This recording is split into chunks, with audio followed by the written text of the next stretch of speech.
Hello, everybody, and welcome to another edition of the weekend stream. It's me, Zach Segars, and this time I'm joined by the great Joey Richards. He's gonna give me some shit about, or some a hard time about my rankings from last week. That's gonna hurt our algorithm. Excuse me, but he's gonna give me a hard time about our rankings from last week. And then help me rank the remaining 10 players. So without further Wait ado, 1 second, Zach. I want to let everyone know that I saw the list before the show last week, which is why I'm here today. I have to stand up for the people that are thinking through this properly, and I just have some thoughts on the list just generally. So Zach, please pull up the list. Yes, of course. Here, 1 second. I did the wrong tab. Here we go. So in S tier for our, any audio listeners, S tier, we've got Demaryius Thomas. A tier, Derek Wolfe. B tier, Bradley Roby and Garrett Bolles. C tier, Jay Cutler, Bradley Chubb, and Marvin Mims. D tier, Jerry Judy and Noshawn Marino. F tier, Jarvis Moss. Okay, I have a few issues with this. I don't know how Bradley Roby has had a better career or even time as a Bronco than Garrett Bolles has. Garrett Bolles plays a position that's harder to find. He's been good at it for probably longer than Bradley Roby was good at his position. And then third, Bradley Roby only really didn't have Aqib Talib and Chris Harris Jr. around him for one season. How is he ranked above Garrett Bolles? I think the rationale last week, and I'll stand by this, Garrett Bolles has been with the Broncos for 7 seasons, I believe, right? 17, 18, 19, 20. Yeah, 7 seasons. 2 of them have been really, really strong. One of them has been good, and then the rest have been pretty bad. So I think that's one thing. I think Roby only had 1 year you'd categorize as like bad. Really good. Granted, you only had really 4 years here. Here's the other thing. What has Garrett Bolles' like greatest contribution to the Broncos been? Like good blocking on a 7-win team, has been like his greatest contribution to like the Broncos franchise.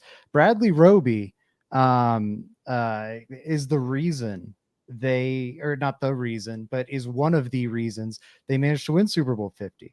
That Super Bowl run, they needed every single one. And Bradley Roby, with that play in week 2, helped them defeat the Chiefs. Also just was a great player throughout the entire season.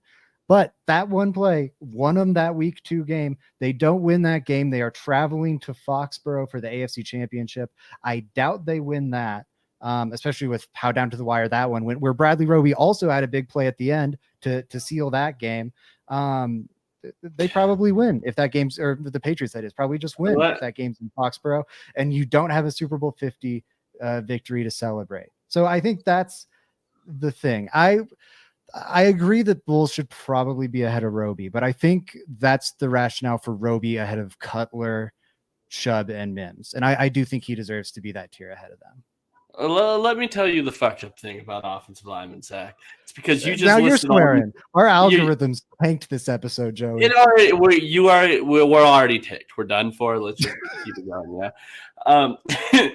The mess up thing about offensive linemen is at cornerback. You just listed all of these plays where it's like they're not winning this game without Bradley Roby making this play. There's not a single offensive lineman in the history of offensive linemen I could say that against, whether it be a Hall of Famer who could be an S tier or the worst player ever who could be an F tier. It's just not as focused. There's not a single play I could point to at an offensive lineman and be like, they won this game because of him. But we all know the importance. I think Garrett Bolles is just a better pound-for-pound football player than Bradley Roby. I think he's had more good seasons than Bradley Roby as a Bronco. I think he's been the undisputed starter at his position more than Bradley Roby was as a Bronco. I just think it's pretty cut and dry. Okay, I'll put him ahead of Roby. I think Roby still deserves to be in that B tier, though. Okay, That'll fair be enough. I can deal with that. Roby was a big playmaker, play standout. There, I agree with you. Now, tell me your rationale of Cutler over Chubb. Really quick, I want to get to this comment from Mac.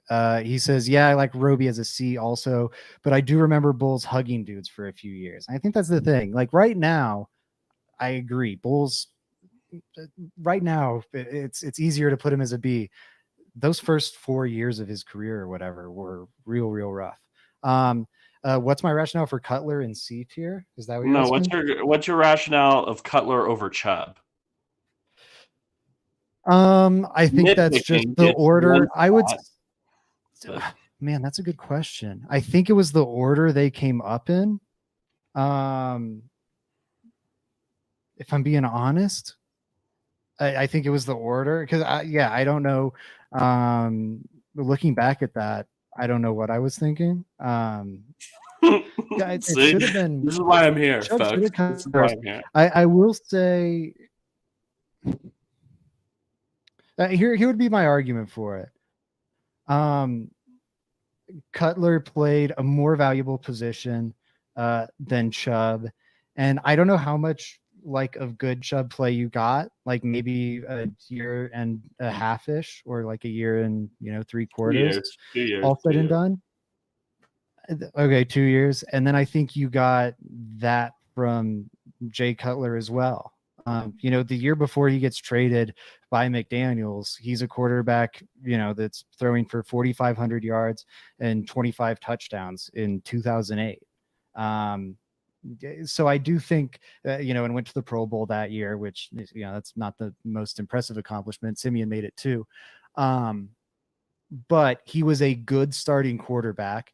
We're grading him for what he did with the Broncos, but if you look at his Bears tenure, I think, he wasn't great, but it panned out that he was a good starting quarterback. And I think that's probably more valuable than a good edge rusher. And both, Cutler, because he was sitting and then he was traded, Chubb because of injury and then an eventual trade, they both gave the Broncos like 2 years. And I think you could argue Cutler's were a little more valuable. Oh, I remember what it was, the Josh Allen of it all. Because we're grading the pick, the Josh Allen of it all really weighed down the Chubb trade. That was a big factor because they whiffed on the quarterback in that case. Okay, fair enough. Now I remember. The only last thing I have is, why is Judy in D, but Mims, who has not played yet but a year, really didn't do much last year, over Judy? Judy has just done more. Last year, he did more than Marvin Mims. And we only have 1 year of Marvin Mims play. So that one is the only one I don't understand there at all. I guess if it's the pick again, if you're grading the pick and you're saying that Jerry, Judy, there you could have had other players there, fair enough. I just think as a Bronco, not even close yet. It's really not even close. Yeah, as a Bronco, Judy's definitely better. And that's the thing. If we're just looking at the player in a vacuum, I'm with you. Judy's ahead of Mims. He has proven more, even if the pick was ultimately disappointing. But yeah, it's grading the pick. Mims went, in the 60s, whereas Judy went 15th overall. And then you get Justin Jefferson going after him, CeeDee Lamb, Brandon Ayuk, and then even lesser names like Michael Pittman goes right after him. Mims didn't do a ton, but for me, that's like the baseline. Like, especially with like the smallest sample size. Like, I think Bonito, like I would start at a baseline of a C, and then it's like, man, has he done enough to like move off that tier? Just again, because we've seen so little of those two guys. So for me, it was just kind of Mims is penciled into a C because he hasn't done a lot. I don't think he's failed to live up to his pick or anything. And then Judy's a D because of the missing out on, the all-pro receivers, and, 15th overall pick, you'd expect him to be, dramatically better than the 62nd pick at wide receiver. Fair enough. Okay. I'm ready to move on to the future ones. Yes, we got Mac in the comments really quick saying Chubb was voted a team captain. That's another good point in Chubb's favor. Like, he was really loved in that locker room. And Mims was because of the Pro Bowl and All Pro nod so far. I think that's a little extra juice for him. It helps him a little, but he is at the back end to see. All right, let's get into the guys. To your point, Joey. Nik Bonitto, the guy I was just talking about. Like I just said, easy transition. I would start with a baseline of C. What say you, Joey? Yeah, I think C as well. I think over Marvin Mims and behind Jay Cutler would be where I would put him. He's just done more in the NFL as Marvin Mims, both being second-round picks as well. Nik Bonitto had a good year last year as a pass rusher, like an actual player that I can say was productive for the Broncos.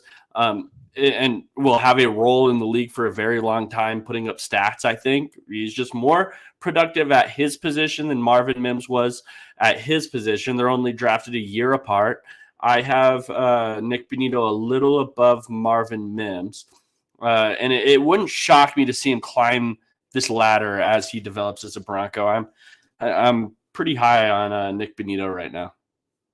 Same. I don't know if he'll reach A tier, but I think B is extremely attainable. Also, because he's another guy that went in the 60s. I think your argument for like right between Cutler and Mims there makes a lot of sense. I would say though,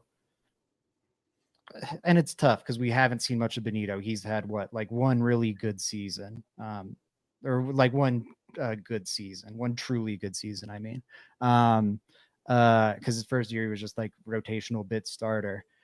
Is that from an edge rusher at 64? I think he had like 8 sacks, I think 40-ish pressures.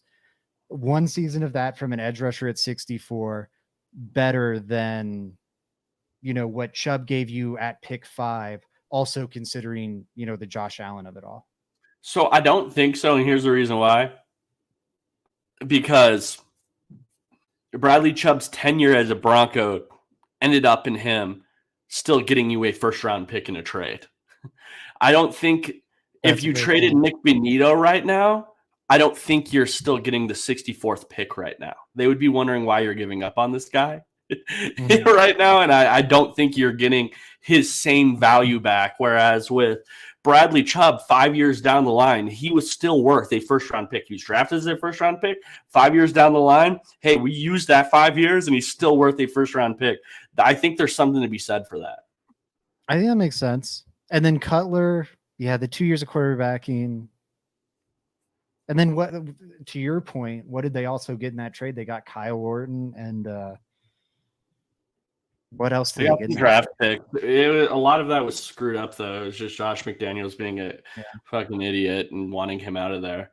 Like that's honestly a lot of what that trade was. They didn't get. Yeah, they get 2 firsts and a third.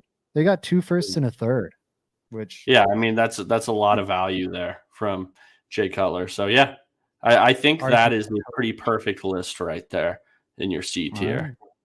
Like it. Although I might have just convinced myself to move myself up the Chubb to B. I just don't know if he has enough years as a Bronco to be up there. Yeah, Chubb, the highs were so high. And it's close. I think you could argue he separated himself a little. He had the 12 sack season. The front end of 2022 was awesome. I don't know. He's right there on the border. I think he's in. Yeah, I could hear an argument for it. But this guy, I think, is the definition of C tier. Myself, Noah Fant. What do you think, Joey? Where would you have him? Lower. So if Jerry Jeudy's in a D tier, Noah Fant's in a D tier and below Jerry Jeudy. Noah Fant. Noah you didn't have the horrible. Noah Fant played less as a Bronco than Jerry Jeudy did, and then you didn't. He was just part of a trade package. He was a throw-in. I can't put him. He didn't live up to his status at all. If Jerry Jeudy's still a productive player in the NFL, I think for me, for Noah Fant, I would have questions on if Noah Fant's a starting tight end in the NFL. Like that's really where I kind of am, and it's like I think I would put him one below Jerry Jeudy. Okay, so you have him above Noshawn though. which I think makes sense. No. Actually, I'm moving him behind Noan too. I didn't remember who that was. Yeah. But Noan's a running back that went 12th overall and gave you like a productive season. I would put him ahead of Noan. I think people forget, though, Zach, that some of the seasons he was best, he was splitting snaps with Willis McGahee. He was good when he was splitting snaps with Willis McGahee. It was a lack of opportunity more than it was him just not being good. And that's fair, but I also like if you draft a running back 12th overall and the next summer you go out and make a big free agent running back acquisition, maybe some of that's just different era of NFL football. But I'm looking at that kind of sideways. That doesn't feel like the biggest endorsement of that 12th overall pick. So I agree with you, but at the end of the day, you're talking about a player that didn't have one good season to one that was good and got lack of opportunity and even had one good season. Like I just Noah Fant really didn't have a good season as a tight end. I don't think that's fair. Yeah, I mean, do you agree? Do you think he was ever like a good quote unquote tight end in the NFL, which I would say above average starting? No, he had, I think, like that first year in Seattle, he was fine. He had moments of fine. What are his stats like? I don't think he was that impressive ever. To your point, when I looked it up for our show with Bree, he, of the tight ends with a certain amount of snaps or targets or whatever, he was one of the least efficient. Yeah, I take it back. Actually, these last two seasons have been his least productive by a good bit. Yeah, his career high season was 2020 when he had 62 receptions, 673 yards, and 3 touchdowns. Yeah, and that, what, yards wise, that's a solid season for a tight end. But it's just I never got the impression, even in that 2020 season, that he was a really good tight end. I always thought he had potential to become one, but I never thought of him as a really good tight end. Whereas with Noan, I could look back at years and be like, you know what, that he was a good running back that year.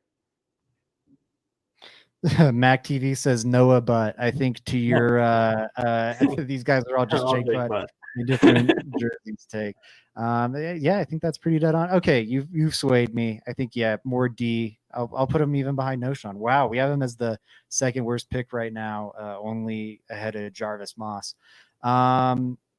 Okay, Patrick Surtain here, Joey. I feel like this one's at least the first step of it's pretty easy. I think he's going in S tier. I think the argument now is where does he go in comparison to Demaryius Thomas? So I don't think this is close yet.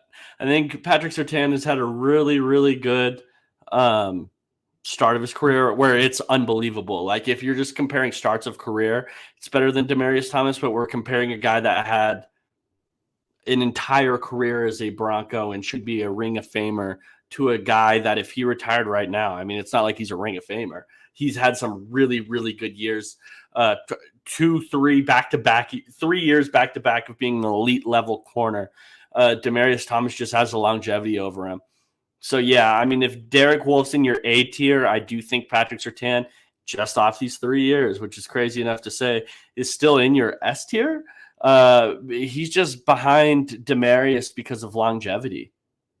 Yeah. Now, I do think that's a good conversation. Would you maybe put him more in the Derek Wolfe? Do you think he's closer to Derek Wolfe or Demaryius Thomas right now? Because I don't think Wolfe ever had the elite play. He was very, very, very good, but wasn't all pro caliber. Although he gave the Broncos like 9 to 10 quality seasons. Came in, started immediately from his rookie year, and then played I'm pretty sure 10 plus games every single year of his career, more often than not, like 16. How do you compare those two? The guy with the really high ceiling and the guy who, has accumulated a lot more for the Broncos. I think he's right in between these two. That's my take. I don't know if I put him in the S or A. And I do think he will end up in that S tier. I don't think there's any doubt about it. I'm just evaluating it on how it is right now. I think that if you're just going off of if he retired right now or if he got traded right now as a Bronco, he'd be an A more than S. I do think that. I do think that just because it's been 3 years. How could I put him in the same category as Demaryius, who broke a record for most consecutive 1,000-yard years, and all of them were as a Bronco? Like, how can I put him in that category? Yeah, I think that's a good point. Did I mute myself? Please don't tell me I did. All right, sweet. I was worried I muted myself for a second. Yeah, I agree. I think you're right. Yeah, I think he's an A, right ahead of Wolf before Thomas. Right. I think, yes, I think that's perfect. Feels fair. Hey, we've got our nice bell curve still going. Okay, next one on the list. This is an easy one. Paxton Lynch. He's an F.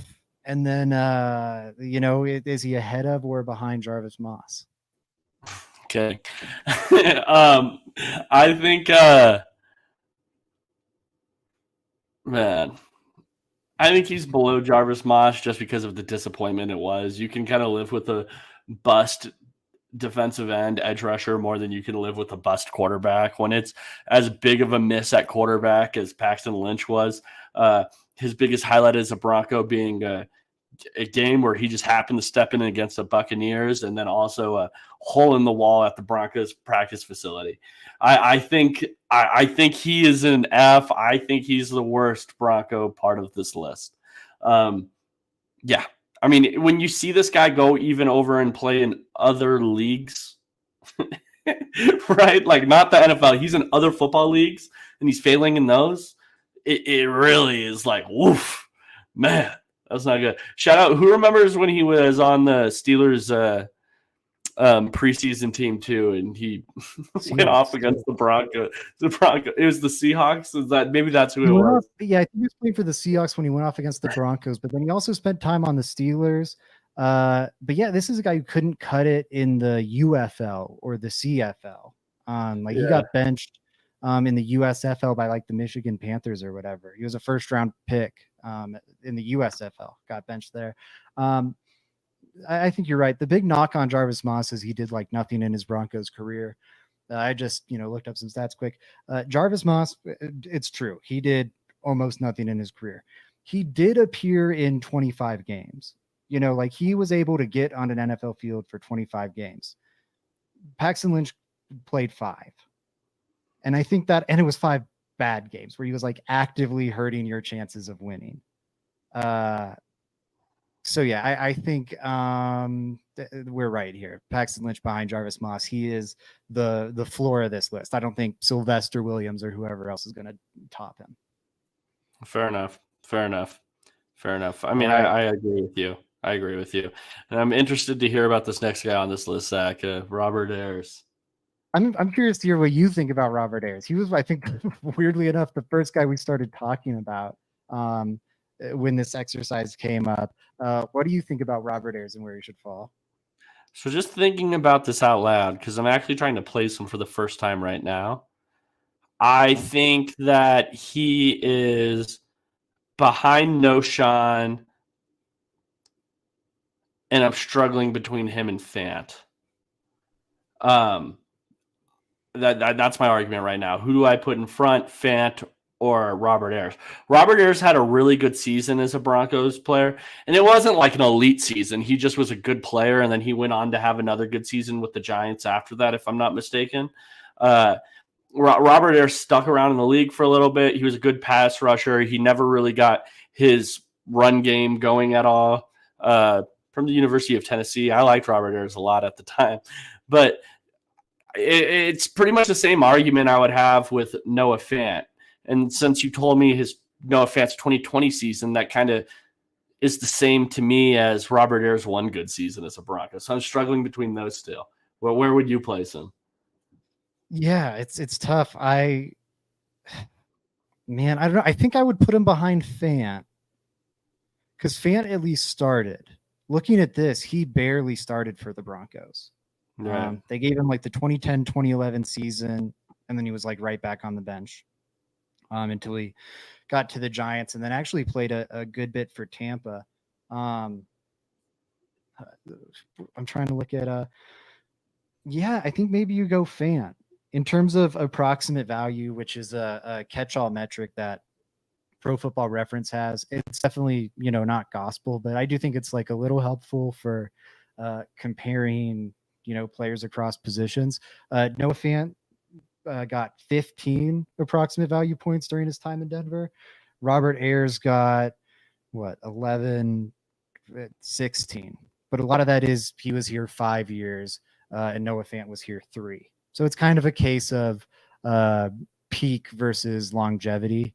Robert Ayers was part of better units, like that 2011 Broncos defense where he started 13 games. Was good. 5.5 sacks is probably compared. I think you maybe go ahead of Fant, behind Noan. That's fair. I'm fine with that. Yeah, that was always my argument. Which one's ahead there? So yeah, I'm good with that.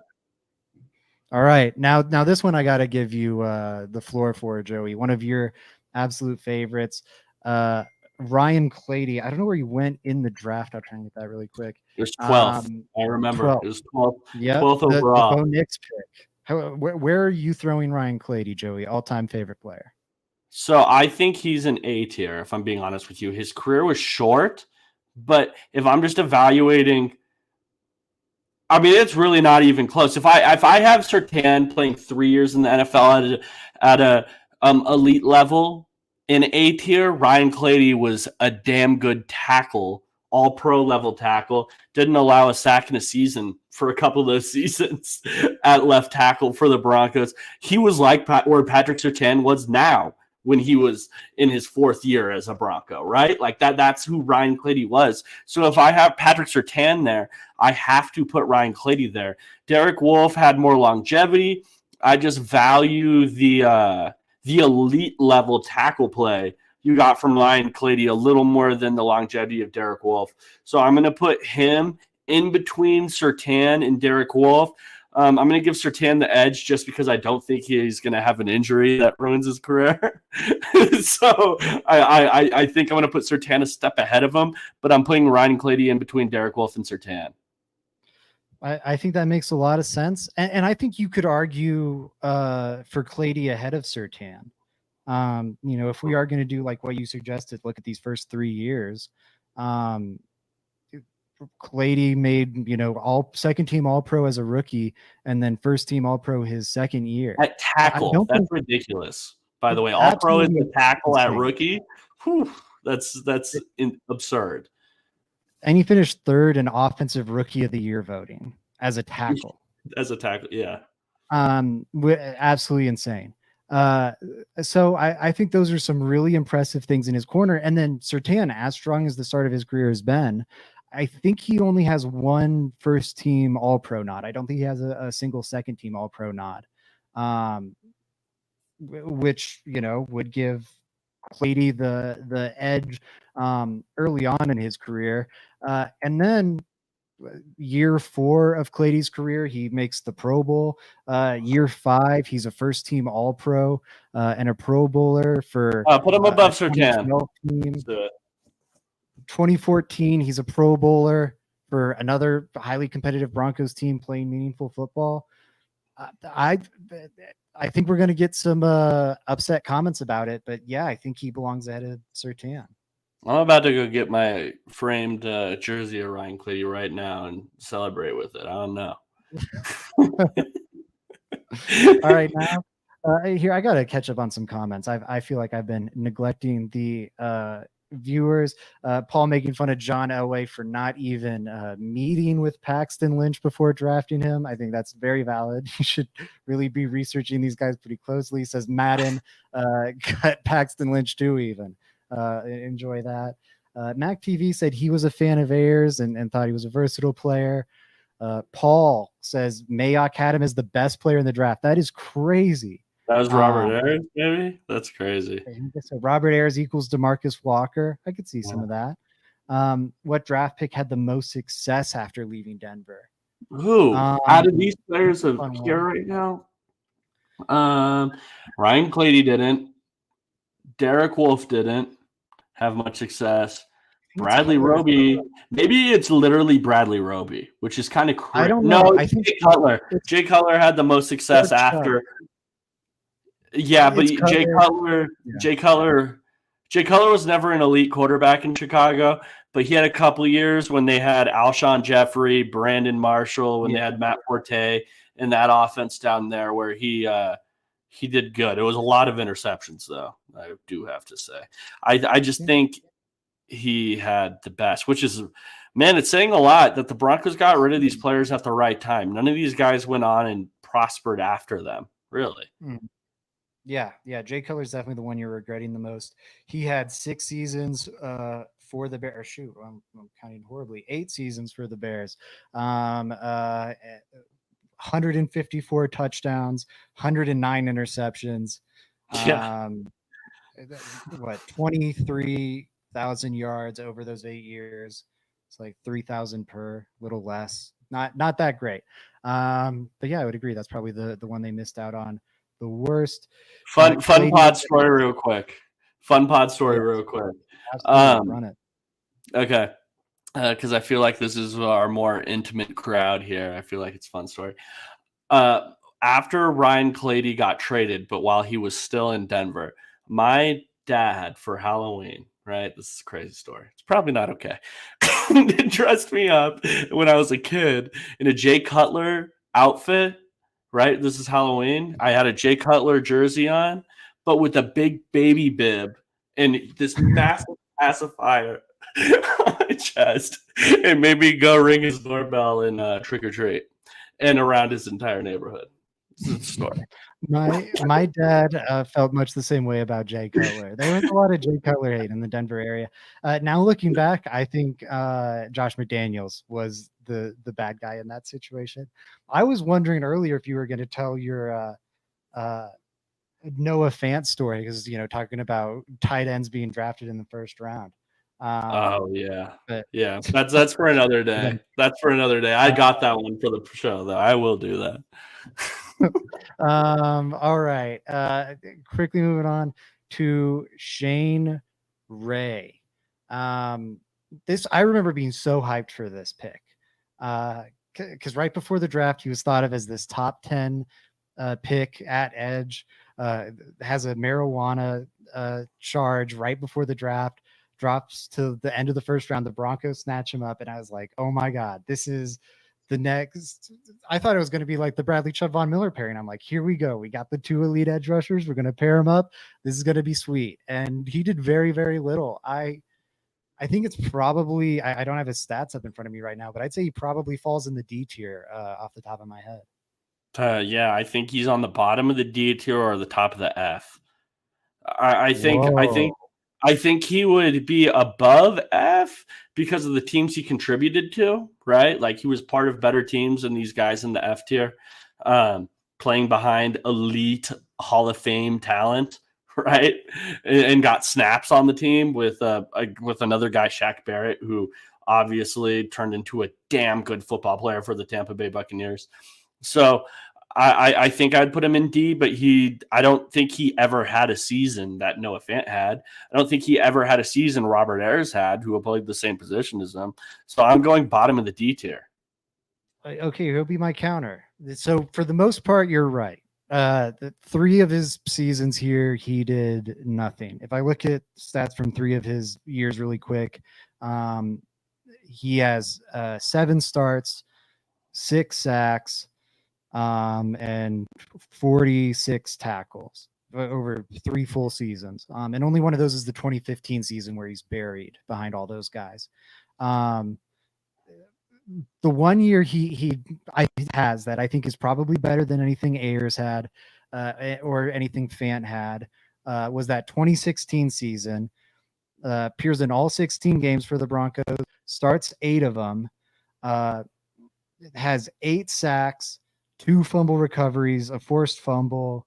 I don't have pressures right in front of me. He has 21 quarterback hits. Let's see if I can find pressures really quick.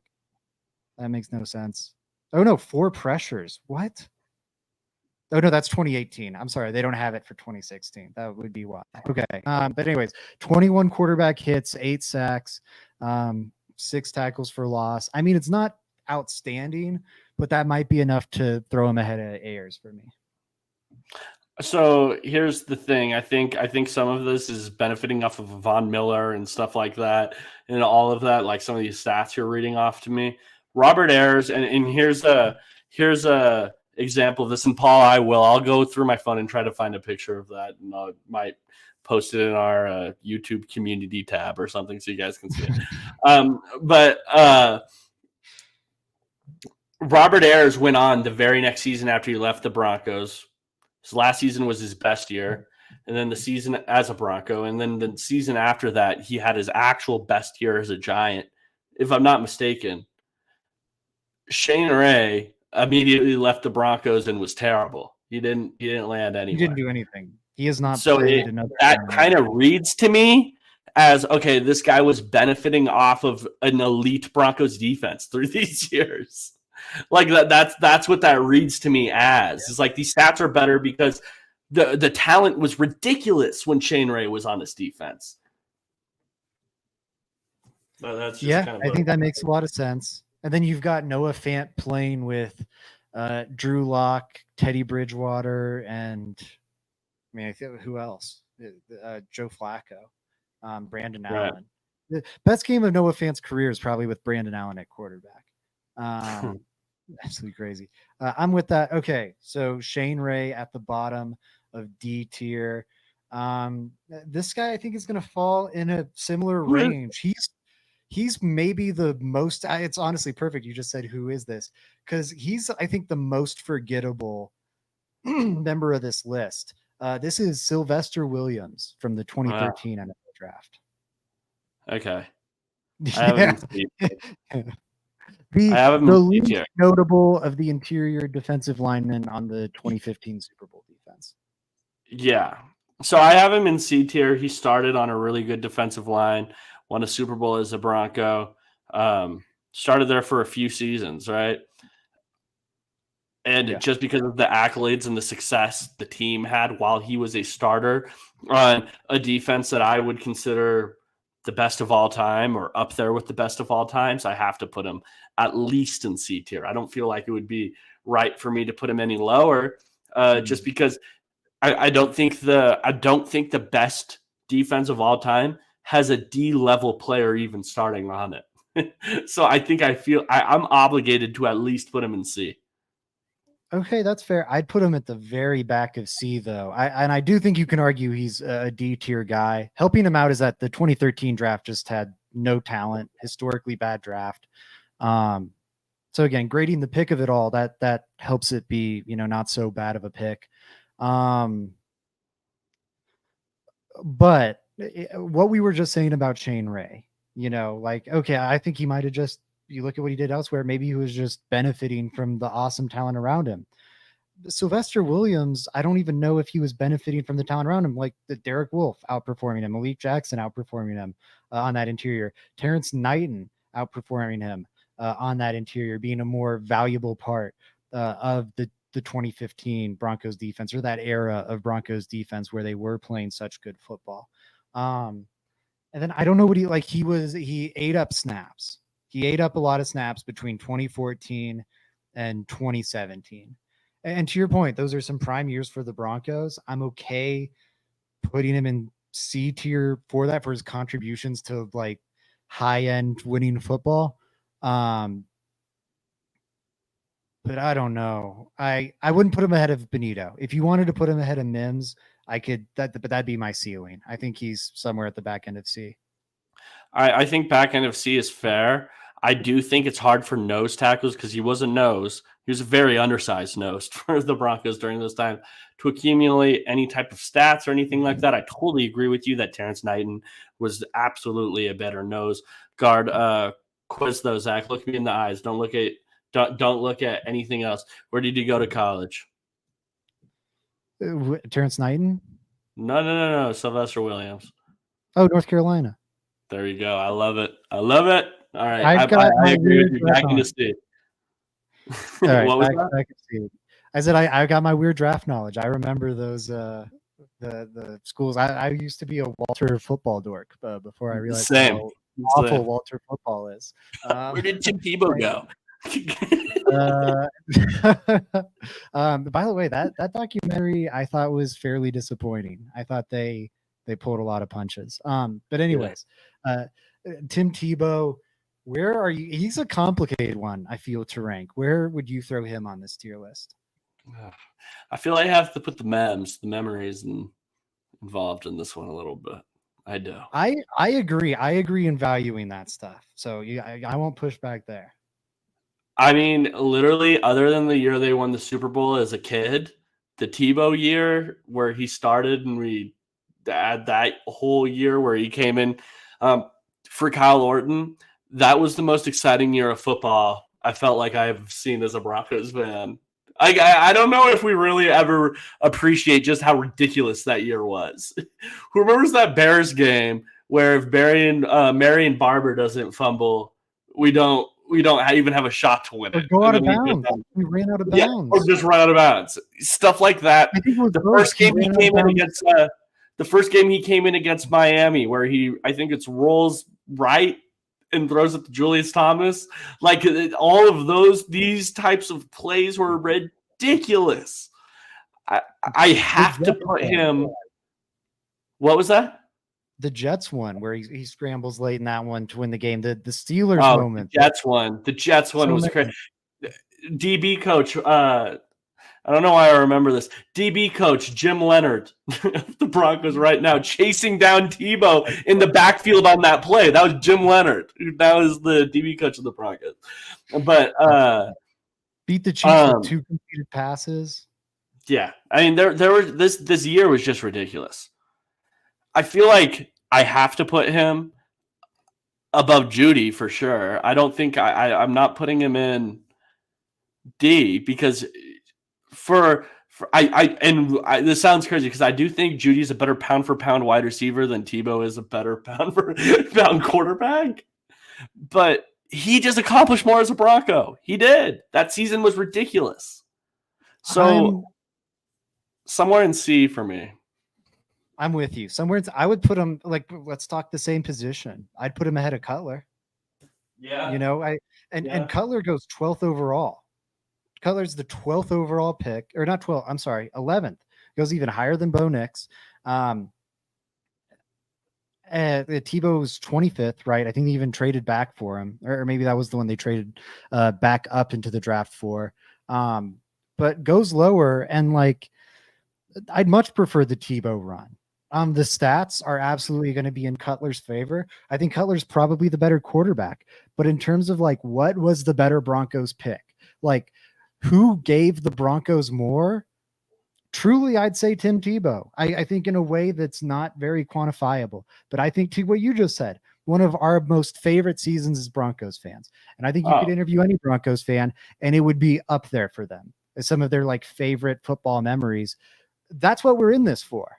Who cares about passing yards at the end of the day? That's not really what, I care so much more about getting to see the 2013 offense and the memories I have associated with how fun football was that season than the final number tally, or even it being a record or whatever. The DT moment too, even the individual moment peak. I think I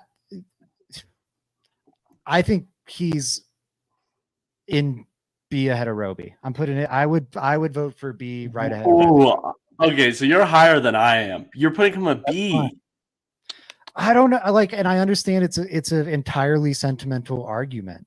And I wouldn't put him past Bolles, but give me what Tim Tebow gave the Broncos over what Bradley Chubb gave the Broncos any day of the week. Give me what Tim Tebow gave. Bradley Roby's a little tough because, like I said, I don't know. Bradley Roby had some moments as a Bronco. If we're just going off of sentimental moments and stuff like that, his first game in his career, Bradley Roby had a game-winning pick. I don't remember who it was, but I remember that being a thing. And then, the Chiefs fumble. In that Super Bowl, the Chiefs regular season fumble strips it from someone stripped it from, I think it was Brandon Marshall, stripped it from Jamal Charles. Bradley Roby picks it up, runs it in for a score. He was a turnover machine in that Super Bowl 50 run.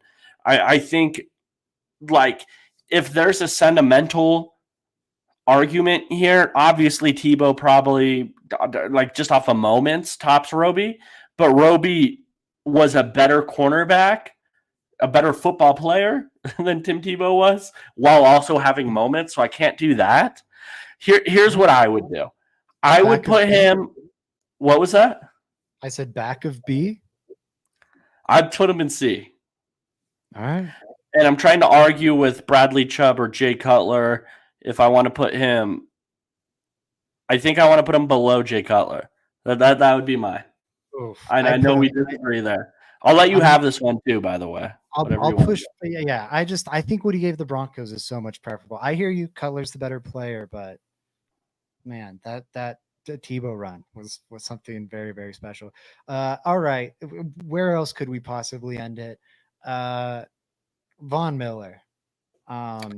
Put him in D between Robert Ayers. No. This is the best Bronco on this list. He's an S above DT. He's ridiculous football player. He is the best edge rusher in the league, for my opinion, even during this Khalil Mack years. Best defender in the league for a lot of years. I thought Von Miller was.